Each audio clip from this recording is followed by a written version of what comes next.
नमस्ते दोस्तों, मैं हूं प्रदीप कुमार। आप देख रहे हैं डिजिटल मार्केट। वीडियो शुरू करने से पहले बता दूं, ये वीडियो एक एजुकेशनल पर्पज़ के लिए है। अगर आप स्टॉक मार्केट में कोई भी फाइनेंशियल इन्वेस्टमेंट करते हो तो अपने फाइनेंशियल एडवाइजर से सलाह जरूर लें या फिर अपनी सोच समझ के साथ ही स्टॉक मार्केट में इन्वेस्टमेंट करें। अगर आपको स्टॉक मार्केट में कोई भी फाइनेंशियल लॉस होता है तो उसके लिए ये वीडियो रिस्पॉन्सिबल नहीं रहेगी। तो चलो दोस्तों, वीडियो शुरू करते हैं। दोस्तों, आज हम बात करने वाले हैं महिंद्रा एंड महिंद्रा स्टॉक के बारे में। देखा जाए तो ये स्टॉक ऑटोमोबाइल सेक्टर से बिलोंग करता है।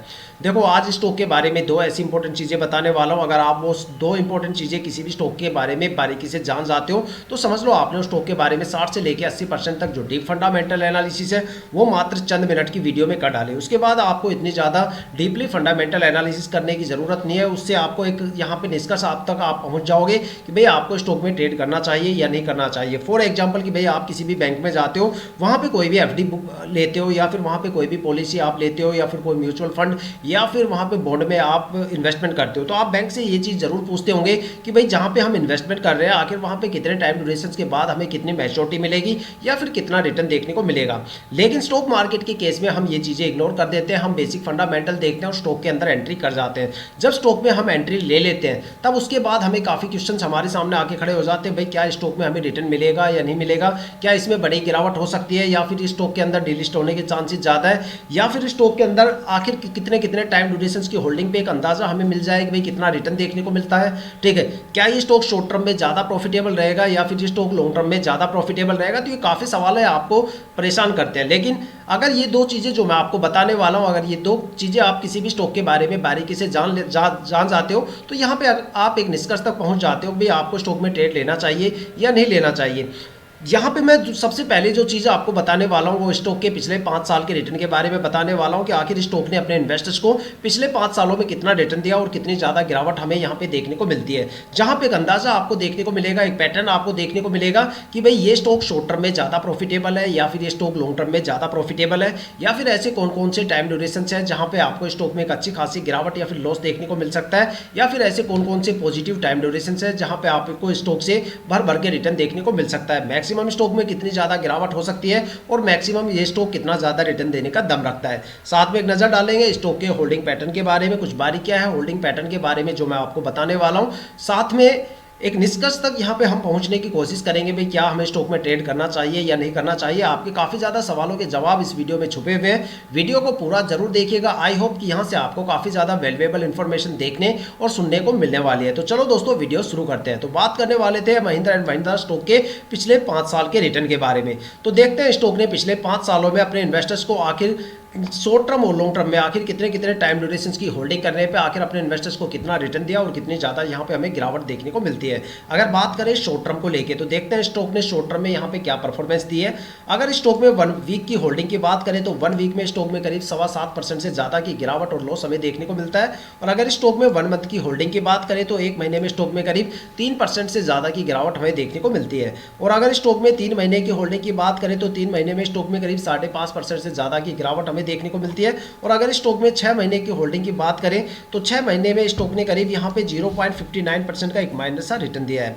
और अगर स्टॉक में 9 मंथ की टाइम ड्यूरेशन की होल्डिंग की बात करें तो 9 महीने में स्टॉक ने करीब 34.5% से ज़्यादा का एक अच्छा खासा रिटर्न दिया है। अब बात करने वाले स्टॉक के लॉन्ग टर्म को लेकर देखते हैं लॉन्ग टर्म में अलग अलग टाइम ड्यूरेशन की होल्डिंग करने पर आखिर हमें स्टॉक से क्या परफॉर्मेंस देखने को मिलती है। अगर स्टॉक में लॉन्ग टर्म में 1 ईयर की होल्डिंग की बात करें तो 1 साल में स्टॉक में करीब 76% से ज़्यादा का रिटर्न हमें देखने को मिलता है। और अगर स्टॉक में 2 साल की होल्डिंग की बात करें तो 2 साल में स्टॉक ने करीब 112% से ज़्यादा का रिटर्न दिया है। देखा जाए तो स्टॉक ने 2 साल में अपने इन्वेस्टर्स का पैसा लगभग डबल से ज़्यादा करके दिया है। और अगर स्टॉक में 3 साल की होल्डिंग की बात करें तो 3 साल में स्टॉक ने करीब 222% से ज़्यादा का रिटर्न दिया है। देखा जाए तो 3 साल में स्टॉक ने अपने इन्वेस्टर्स का पैसा करीब यहाँ पे 2 गुना से ज़्यादा करके दिया है। और अगर स्टॉक में 4 साल की होल्डिंग की बात करें तो 4 साल में स्टॉक ने करीब 249% से ज़्यादा का रिटर्न दिया है। देखा जाए तो 4 साल में स्टॉक ने अपने इन्वेस्टर्स का पैसा करीब 2.5 गुना के करीब करके दिया है। और अगर स्टॉक में 5 साल की होल्डिंग की बात करें तो 5 साल में स्टॉक ने करीब 410% से ज़्यादा का रिटर्न दिया है। देखा जाए तो 5 साल में स्टॉक ने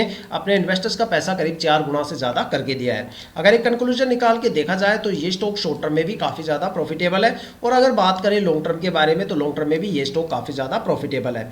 अगर शॉर्ट टर्म के सबसे बेस्ट टाइम ड्यूरेशन की बात करें तो यहाँ पे 9 मंथ का टाइम ड्यूरेशन है, जहाँ पे स्टॉक में करीब 34.5% से ज़्यादा का रिटर्न स्टॉक ने 9 मंथ की होल्डिंग में दिया है। और अगर बात करें लॉन्ग टर्म के बारे में, तो लॉन्ग टर्म में मैं आपको यही सजेस्ट करूंगा कि स्टॉक में आप जितने लंबे टाइम ड्यूरेशन के लिए होल्ड करोगे उतना अच्छा खासा भर भर के रिटर्न आपको स्टॉक से देखने को मिल सकता है। लॉन्ग टर्म के अगर सबसे बेस्ट टाइम ड्यूरेशन की बात करें तो यहाँ पे 5 साल का टाइम ड्यूरेशन है, जहां पे स्टॉक ने 410% से ज्यादा का रिटर्न दिया है। देखा जाए तो 5 साल में स्टॉक ने अपने इन्वेस्टर्स का पैसा करीब 4 गुना से ज्यादा करके दिया है। अगर देखा जाए तो स्टॉक में हमें 3 नेगेटिव टाइम ड्यूरेशन भी देखने को मिलता है। देखा जाए तो ये टाइम ड्यूरेशन यहाँ पे 1 वीक से लेकर 3 महीने का टाइम ड्यूरेशन है। देखा जाए तो पिछले 3 महीनों से मार्केट में काफी ज्यादा गिरावट हमें देखने को मिली है। अक्टूबर में इंडियन स्टॉक मार्केट में एफआईआई की काफी बड़े लेवल पे हमें बिकवाली देखने को मिली, और अगर अब देखा जाए तो दिसंबर के एंड में और जनवरी के अंदर सेंसेक्स 85,000 से गिर के करीब यहाँ पे 75,000-76,000 के करीब आके खड़ा हो गया है। एक बड़ी गिरावट हमें यहाँ पे देखने को मिलती है सेंसेक्स के अंदर। तो इतनी बड़ी गिरावट को अगर देखा जाए तो यहाँ पे अगर इस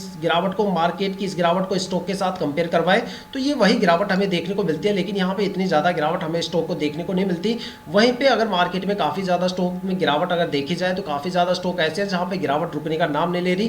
काफ़ी ज़्यादा स्टॉक ऐसे हैं जहाँ पे प्रमोटर पूरी तरह से निकल के जा चुके हैं, और इस तरह से अगर स्टॉक को उनसे कंपेयर करवा जाए तो यहाँ पे हमें एक मामूली सी गिरावट देखने को मिलती है 3%, 5% या 7% के करीब, जो इतनी बड़ी गिरावट हम इसको कह नहीं सकते। तो देखा जाए तो दोस्तों ये था स्टॉक के पिछले 5 साल के रिटर्न के बारे में। आप ये सारे रिटर्न किसी भी फाइनेंशियल वेबसाइट पे भी चेक कर सकते हो या फिर अपनी ब्रोकरेज एप्लीकेशन पे चेक कर सकते हो। लेकिन अभी भी हमारा एक क्वेश्चन यहाँ पे पेंडिंग है कि भाई क्या हमें स्टॉक में ट्रेड लेना चाहिए या फिर बिल्कुल नहीं लेना चाहिए। देखो पिछले 5 साल के रिटर्न के बेस पे हमें ये अंदाजा तो जरूर हो जाता है कि भाई स्टॉक के अंदर मैक्सिमम कितना रिटर्न हमें देखने को मिल सकता है, कितने सालों के अंदर वो रिटर्न देखने को मिल सकता है। वो स्टॉक शॉर्ट टर्म में ज़्यादा प्रॉफिटेबल रहेगा या फिर लॉन्ग टर्म में ज़्यादा प्रॉफिटेबल रहेगा, या फिर ऐसे कौन से टाइम ड्यूरेशन के लिए यहाँ पे कब तक होल्ड करें कि एक पॉजिटिव मोमेंटम हमें देखने को मिल सकता है, ठीक है। या फिर स्टॉक में किन किन टाइम ड्यूरेशन में हमें एक अच्छी खासी गिरावट देखने को मिल सकती है, और मार्केट में अगर गिरावट होती है तो उसका इस स्टॉक के ऊपर क्या फर्क, कितनी गिरावट तक यहाँ पे फर्क हमें देखने को मिल सकता है। तो ये सारे सवालों के जवाब तो हमें मिल जाते हैं, लेकिन क्या हमें स्टॉक में ट्रेड करना चाहिए या नहीं करना चाहिए, इसका सवाल का जवाब देखने के लिए हमें स्टॉक का जो होल्डिंग पैटर्न है उसके ऊपर भी एक नज़र डालनी पड़ेगी। अगर ये 2 चीज़ें हम किसी भी स्टॉक के बारे में जान लेते हैं तो हम एक निष्कर्ष तक पहुँचने की कोशिश कर सकते हैं। एक निष्कर्ष तक यहाँ पे हम पहुँच सकते हैं कि भाई क्या हमें स्टॉक में ट्रेड लेना चाहिए या नहीं लेना चाहिए। लेकिन कुछ बारीकियाँ हैं किसी भी होल्डिंग पैटर्न को देखने से पहले। यहाँ पे मैं कुछ बारीकियाँ आपको बताऊंगा स्टॉक के होल्डिंग पैटर्न को देखने से पहले। देखो किसी भी स्टॉक में इन्वेस्टमेंट करने से पहले वहाँ पे जो प्रमोटर की होल्डिंग है वो 50% या उससे ज़्यादा होनी चाहिए। अगर किसी भी स्टॉक के अंदर प्रमोटर होल्डिंग 50% से कम है तो हो सकता है कि भाई वहाँ पे प्रमोटर अपनी होल्डिंग को जल्दी से रिलीज करने की सोचेंगे, और हो सकता है कि आने वाले टाइम में आपको स्टॉक में एक अच्छी खासी गिरावट देखने को मिले और स्ट्रेस लेवल काफ़ी ज़्यादा देखने को मिल सकता है। लेकिन अगर किसी भी स्टॉक के अंदर प्रमोटर की होल्डिंग 50% से ज़्यादा है, मान लो 70, 80, 90% या इससे ज़्यादा है, तो वो स्टॉक या तो मल्टीबैगर बन जाता है या फिर वो स्टॉक लंबे टाइम तक एक अच्छा खासा रिटर्न देता है। क्योंकि जो सबसे ज़्यादा ट्रस्टवर्दी इन्वेस्टर्स की कैटेगरी आती है स्टॉक मार्केट में, उसमें प्रमोटर और डीआईआई आते हैं जो कंपनी के साथ काफ़ी लंबे टाइम तक रुकते हैं और अपने होल्डिंग को धीरे धीरे करके रिलीज करते हैं। लेकिन अगर देखा जाए तो हमारे स्टॉक मार्केट में 2 सबसे ज़्यादा पैनिक इन्वेस्टर्स की भी कैटेगरी है। अगर आप ये सोच रहे हो भाई मैं पब्लिक इन्वेस्टर्स के बारे में बात कर रहा हूँ और आप भी यही सोच रहे हो, तो फिर आपको अपनी एनालिसिस स्किल को थोड़ा सा इंप्रूवमेंट करने की जरूरत है, क्योंकि स्टॉक मार्केट में पब्लिक इन्वेस्टर्स से ज़्यादा पैनिक एफआईआई इन्वेस्टर्स होते हैं। एफआईआई इन्वेस्टर्स का मतलब होता है फॉरेन इंस्टीट्यूशनल इन्वेस्टर्स, वो इन्वेस्टर्स जो डोमेस्टिक मार्केट के साथ साथ ग्लोबल मार्केट में भी इन्वेस्टमेंट करते हैं। जब उनको पता चलता है कि ग्लोबल मार्केट में कोई बड़ी गिरावट होने वाली है तो वो यहाँ पे भी सबसे पहले बिकवाली करना शुरू करते हैं। इसलिए हमेशा कहा जाता है कि भाई एफआईआई हमेशा 2 कदम आगे चलती है पब्लिक इन्वेस्टर्स के साथ, क्योंकि पब्लिक इन्वेस्टर्स सिर्फ डोमेस्टिक मार्केट की मार्केट एनालिसिस रखते हैं, लेकिन एफआईआई ग्लोबल मार्केट पे भी नज़र रखती है। जब वो बिकवाली करती रहती है या फिर बिकवाली करके निकल जाती है, तब पब्लिक इन्वेस्टर्स को समझ में आता है कि भाई मार्केट में कोई बड़ी गिरावट यहाँ पे होने वाली है या फिर बड़ी गिरावट यहाँ पे जन्म ले चुकी है, तब पब्लिक इन्वेस्टर्स यहाँ पे पैनिक होना शुरू करते हैं। इसी वजह से कहा जाता है कि जिस स्टॉक के अंदर एफआईआई की होल्डिंग ज़्यादा होती है वहाँ पे आपको या तो फ्लक्चुएशन ज़्यादा देखने को मिलेगा या फिर टाइम आने पर गिरावट भी आपको सबसे ज़्यादा देखने को मिलेगी। अगर एक एग्जाम्पल के तौर पे देखा जाए तो यहाँ पे आप एक एक्सपेरिमेंट में यहाँ पे आप कर सकते हो। आप कोई भी रैंडमली 20 स्टॉक उठाओ, ठीक है, उसका 1 साल का होल्डिंग पैटर्न चेक कीजिएगा एफआईआई का। आपको कई स्टॉक में ये देखने को मिलेगा कि भाई पिछले साल एफआईआई की होल्डिंग 0% होती है और अगले साल तक वो होल्डिंग आते आते 20, 25, 30, 35% तक बढ़ जाती है। और कई स्टॉक आपको ये देखने को मिलेगा कई स्टॉक में एफआईआई की होल्डिंग इस कदर आपको देखने को मिलेगी कि पिछले साल वहाँ पे एफआईआई की होल्डिंग 15, 20, 25, 30, 35% होती है और अगले साल तक आते आते वो होल्डिंग 5-7% हो जाती है या बिल्कुल 0% हो जाती है। इसी वजह से कहते हैं कि जब इतनी बड़ी बड़ी होल्डिंग का इतना बड़ा फ्लक्चुएशन हमें देखने को मिलता है तो गिरावट भी एक अच्छी खासी हमें देखने को मिल सकती है। इसलिए किसी भी स्टॉक में इन्वेस्टमेंट करने से पहले वहाँ पे प्रमोटर की होल्डिंग ज़्यादा से ज़्यादा होनी चाहिए और एफआईआई की होल्डिंग कम से कम होनी चाहिए। आप उस स्टॉक से एक अच्छा खासा मार्केट से रिटर्न गेन कर सकते हो। अब देखते हैं स्टॉक का होल्डिंग पैटर्न क्या बोलता है और स्टॉक के होल्डिंग पैटर्न के पिटारे से आखिर क्या निकल के आता है। अगर स्टॉक के अंदर हम प्रमोटर की होल्डिंग की बात करें तो यहाँ पे प्रमोटर की होल्डिंग 18.54% है, जो पिछले साल 19.34% थी। देखा जाए तो यहाँ पे प्रमोटर अपनी होल्डिंग को पिछले साल से लेके अब तक लगातार अपनी होल्डिंग में एक अच्छी खासी गिरावट करते आ रहे हैं। हर एक क्वार्टर टू क्वार्टर यहाँ पे प्रमोटर अपनी होल्डिंग को कम कर रहे हैं। तो यहाँ पे हमारे दो क्वेश्चन सबसे पहले रिजोल्व हो जाते हैं। सबसे पहला क्वेश्चन ये कि भाई यहाँ पे जो प्रमोटर की होल्डिंग है वो 50% से कम है, जो एक नेगेटिव पॉइंट हमें देखने को मिलता है। दूसरा कि यहाँ पे प्रमोटर अपनी होल्डिंग को लगातार कम करते हुए नजर आ रहे हैं। अब दूसरा यहाँ पे जो सबसे ज़्यादा ट्रस्टवर्दी इन्वेस्टर्स होता है डीआईआई, अगर उसकी होल्डिंग की बात करें तो डीआईआई की होल्डिंग यहाँ पे 27.05% थी, जो पिछले साल 26.79% थी। देखा जाए तो यहाँ पे पिछले साल की कंपैरिजन में डीआईआई ने अपनी होल्डिंग में थोड़ी सी मजबूती दिखाई है, थोड़ा सा इंक्रीमेंट यहाँ पे हमें देखने को मिलता है। अगर आप यहाँ पे एफआईआई की होल्डिंग की बात करें तो देखो यहाँ पे एफआईआई की जो होल्डिंग है, जो सबसे ज़्यादा पैनिक इन्वेस्टर्स होते हैं, अगर उनकी होल्डिंग की बात करें और उसमें डीआईआई की होल्डिंग की बात करें तो यहाँ पे पिछले साल डीआईआई की होल्डिंग 40.26% थी, जो इस साल तक यहाँ पे आते आते एफआईआई की होल्डिंग 41.19% हो गई है। तो देखा जाए तो एक माइनर सा इंक्रीमेंट भी हमें एफआईआई की होल्डिंग में देखने को मिलता है। लेकिन अगर पब्लिक इन्वेस्टर्स की होल्डिंग को देखा जाए तो यहाँ पे पिछले साल पब्लिक इन्वेस्टर्स की होल्डिंग 8.09% थी, जो इस साल तक आते आते 7.81% हो गई। देखा जाए तो पब्लिक इन्वेस्टर्स धीरे धीरे इस होल्डिंग पैटर्न से निकल रहे हैं, क्योंकि उनको समझ में आ गया कि भाई यहाँ पे जो प्रमोटर की होल्डिंग है वो काफ़ी ज़्यादा कम हो चुकी है और जिस स्टॉक के अंदर प्रमोटर ही नहीं रहेंगे तो फिर वहाँ पे उस स्टॉक को चलाएगा कौन? भाई एफआईआई थोड़ी ना चलाएगी उस स्टॉक को, या फिर उसको पब्लिक इन्वेस्टर्स चलाएंगे। जब प्रमोटर ही नहीं रहेंगे तो स्टॉक को चलाने वाला फिर कोई नहीं होता, फिर उस स्टॉक में एक अच्छी खासी गिरावट हमें देखने को मिलती है। शायद ये बात यहाँ पे पब्लिक इन्वेस्टर्स को समझ में आ जाती है और ये धीरे धीरे करके अपने होल्डिंग को रिलीज कर रहे हैं। लेकिन यहाँ पे एक ऐसा पॉइंट हमें देखने को मिलता है गवर्नमेंट होल्डिंग, जो पिछले साल यहाँ पे गवर्नमेंट होल्डिंग 0.07% थी, जो इस साल भी 0.07% है। ये एक ऐसा पॉइंट है जो आपको काफ़ी ज़्यादा स्टॉक के अंदर देखने को नहीं मिलेगा।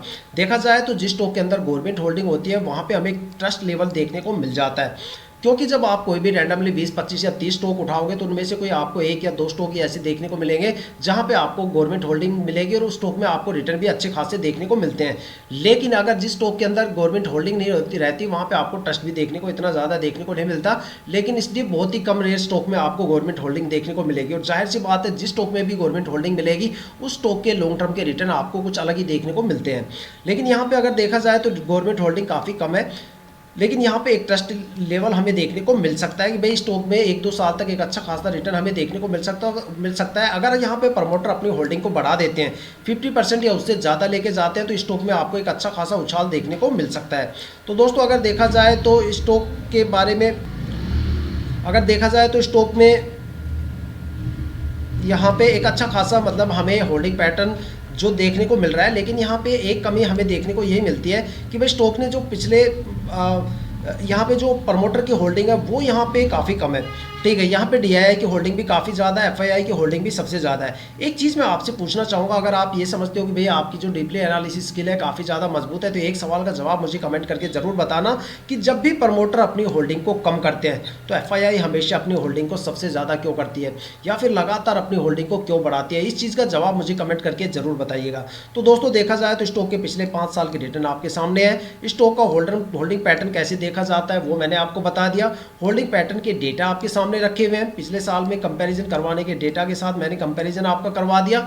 अब डिसीजन आपको लेना है कि भाई क्या आपको स्टॉक में ट्रेड करना चाहिए या नहीं करना चाहिए। आप अपना जवाब कमेंट करके हमें ज़रूर बताइएगा ताकि बाकी इन्वेस्टर्स को थोड़ा सा यहाँ पे एक हेल्प यहाँ पे मिल जाए स्टॉक को थोड़ा सा ट्रैक करने के लिए या स्टॉक को थोड़ा सा एनालिसिस करने में। तो दोस्तों ये थी अब तक की सबसे latest information Mahindra and Mahindra stock के रिटर्न और उसके होल्डिंग पैटर्न को लेकर। अगर आपके माइंड में कोई भी ऐसा स्टॉक है जिसमें आप इन्वेस्टमेंट करने की सोच रहे हो या फिर आपने उस स्टॉक में इन्वेस्टमेंट कर दिया और आपको स्टॉक के रिटर्न के बारे में बिल्कुल नहीं पता, तो आप हमें कमेंट करके अपने स्टॉक का नाम बताइए। हम आने वाली वीडियो में आपके स्टॉक को जरूर कवर करेंगे। अगर आप इस वीडियो या चैनल पर नए हो तो चैनल को सब्सक्राइब जरूर कीजिएगा ताकि हम जितने भी डीपली एनालिसिस करके आप लोगों के लिए वीडियो लेके आते हैं उसकी नोटिफिकेशन आप तक सबसे पहले पहुंचे, ताकि आप स्टॉक मार्केट के हर पहलू से रूबरू रहें, अपने आप को अपडेट और अपग्रेड करते रहें। इसी के साथ ये वीडियो समाप्त करते हैं, मिलते हैं नेक्स्ट वीडियो के साथ।